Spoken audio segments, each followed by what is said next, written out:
Let's know lord Krishna में आप सभी का स्वागत है।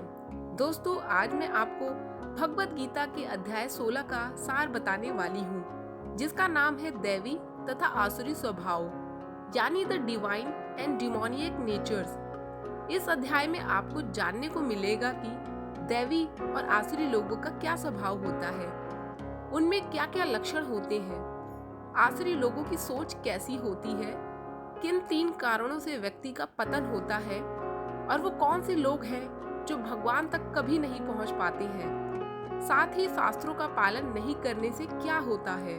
तो दोस्तों, इन सवालों का जवाब जानने से पहले आपसे एक छोटी सी रिक्वेस्ट है कि आप सभी please channel let's know lord Krishna को याद से सब्सक्राइब कर लें और साथ ही बेल आइकन पर भी क्लिक कर दें। तो श्री कृष्ण सबसे पहले अर्जुन को दैवी स्वभाव वाले लोगों के बारे में बताते हैं। श्री कृष्ण कहते हैं कि दैवी स्वभाव वाले लोग डरते नहीं, उनका अंतकरण शुद्ध होता है और ये लोग काफी सरल होते हैं। ये ज्ञानी होते हैं, दानवान होते हैं, इंद्रियों को अपने वश में रखते हैं। ये लोग यज्ञ तप करते हैं और साथ ही वेदों का अध्ययन करते हैं। अहिंसक होने के साथ ये लोग सत्यवान होते हैं। ये क्रोध नहीं करते और अपनी हर कामना यानी डिजायर को त्याग चुके होते हैं। ऐसे लोग किसी की निंदा नहीं करते।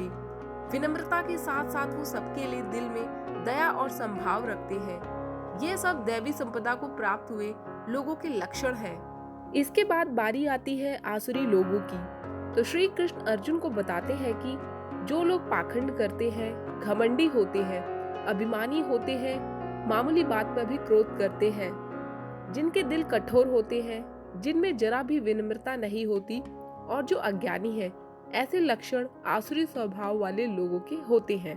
दोस्तों, सोचने वाली बात है कि ऐसा स्वभाव रखने वालों का क्या परिणाम होता है। तो श्री कृष्ण बताते हैं कि दैवी संपदा यानी दिव्य गुण जीव के लिए मोक्ष का कारण है, जबकि आसुरी गुण जीव को मटेरियल वर्ल्ड से बांध देता है। श्री कृष्ण ने अर्जुन को दैवी गुणों से युक्त बताया है। वैसे परमात्मा का अंश होने के नाते हर व्यक्ति में भी अच्छे गुण होते हैं, लेकिन इस मटेरियल वर्ल्ड के कांटेक्ट में आ जाने से व्यक्ति के मन में इसके प्रति काफी अटैचमेंट हो जाती है। व्यक्ति इस भौतिक जगत को ही अपना सब कुछ मान लेता है। इस अटैचमेंट के कारण ही फिर धीरे धीरे उसमें आसुरी गुण विकसित हो जाते हैं। लेकिन भगवान के प्रति दृढ़ रहने वाला व्यक्ति दैवी गुणों से युक्त होता है। आसुरी स्वभाव वाले लोगों को लेकर श्री कृष्ण कहते हैं कि इनको पता नहीं होता कि कौन से काम करने लायक है और कौन से नहीं। ये ना तो शरीर की सफाई का ध्यान रखते हैं और ना ही मन, वाणी और व्यवहार की शुद्धता का ध्यान रखते हैं। ये ना सही आचरण करते हैं और ना ही सत्य का पालन करते हैं। भगवान कृष्ण आगे कहते हैं कि इन आसुरी स्वभाव वाले लोगों के अनुसार तो यह संसार मिथ्या है। इस संसार का कोई आधार ही नहीं है और ये खुद ही चल रहा है, यानी संसार को चलाने के पीछे भगवान का कोई हाथ नहीं है। पर दोस्तों, वास्तव में देखा जाए तो किसी ऑटोमेटिक मशीन को भी चलाने के लिए एक व्यक्ति की जरूरत होती है। लेकिन आसुरी लोग तो भगवान की जगह काम भोग को संसार की उत्पत्ति का कारण मानते हैं। श्री कृष्ण कहते हैं कि ऐसे कम बुद्धि वाले लोग और बुरे काम करने वाले लोग ही इस संसार के दुश्मन हैं। ये लोग खुद को ईश्वर का अंश नहीं मानते और पाखंड व मिथ्या अभिमान में चूर होकर बुरे काम करते हैं। अपनी डिजायर को पूरा करने के लिए या गलत रास्ते पर भी चलने से नहीं डरते। इसके बाद श्री कृष्ण अर्जुन को आसुरी लोगों के विचार के बारे में बताते हैं। वो कहते हैं कि आसुरी लोग कितना भी धन जमा कर ले, लेकिन उन्हें वो हमेशा कम ही लगता है। वो हमेशा असंतुष्ट और चिंता से भरे रहते हैं। ये लोग अपनी अनेकों इच्छाओं के जाल में फंसकर काम और क्रोध का शिकार बन जाते हैं, फिर गलत तरीके से धन जमा करते हैं। अगर इन लोगों की इच्छाएं पूरी नहीं होती तो वो डिप्रेशन तक की स्थिति में पहुंच जाते हैं। परंतु दैवी स्वभाव वाले लोग इच्छाओं की पूर्ति नहीं होने पर भी परेशान नहीं होते। लेकिन आसुरी लोग सोचते हैं कि आज मेरे पास इतना धन है और आगे भी मैं अपनी योजनाओं से और धन कमाऊंगा व अपने मनोरथ को पूरा करूंगा। आज मेरे पास इतना धन है जो भविष्य में बढ़कर और अधिक हो जाएगा। मैंने अपने इस शत्रु को मार दिया है और मैं अपने बाकी शत्रुओं को भी मार डालूंगा।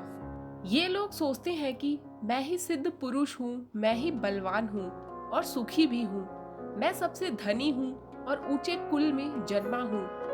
ये लोग आसपास के लोगों को नीचा समझते हैं और अपने बाकी संबंधियों को भी नीचा समझते हैं। ये लोग सोचते हैं कि मैं यज्ञ करूंगा, दान दूंगा और इस तरह आनंद से रहूंगा। आसुरी लोग अपनी ही अनेक कामनाओं के हाथों फंस जाते हैं और घोर नरक में जा गिरते हैं। आत्मज्ञान नहीं होने के कारण ये लोग हमेशा अपने शरीर, परिवार व भविष्य की चिंता में उलझे रहते हैं।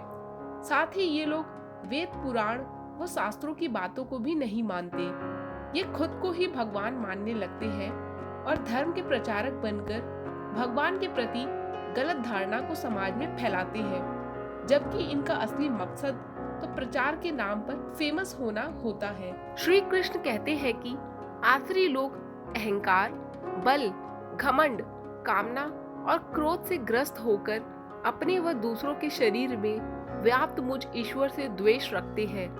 इस अज्ञानता के कारण उनका पतन होने लगता है। भगवान कृष्ण अर्जुन को बताते हैं कि जो हर किसी से ईर्ष्या करता है, जो क्रूर कर्म करता है और नराधम है, ऐसे लोगों को मैं संसार में बार बार आसुरी योनि में डालता हूँ। ऐसे मूर्ख लोग जन्म जन्मांतर तक आसुरी योनि में ही रहते हैं और कभी भी मुझ तक नहीं पहुँच पाते हैं।